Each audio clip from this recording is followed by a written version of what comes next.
هره خوا تیاره خوره وه، یوه کراره شپه وه، میده باران ورېده، مړه موسیقي غږېده. د موبایل رڼا شوه، خو چې راواخیستو د لیونۍ پیغام و.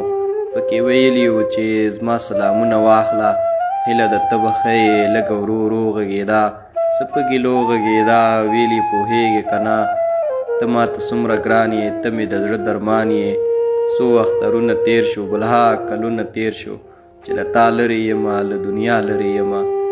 ځان رانه ورک دی بیخي، خوب او خندا مې نشته، د زړه درزا مې نشته، بدرنګه شوی یم اوس، هغه ښکلا مې نشته.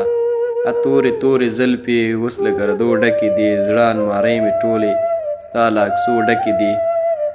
ما ته لوټونه ګټې، ته دولتونه ګټې، داسې دولت به څه کړم، داسې دنیا به څه کړم، چې ته له ما جدا یې، له غم ښادۍ لرې یې، هم له بابا نه بیل یې، هم له ابۍ لرې یې. ای نور زما ومنه، کیسه رښتیا ومنه، بس دی نور خپل وطن ته راشه، که خلک ډېر دي پې آباد دي خپل کورونه.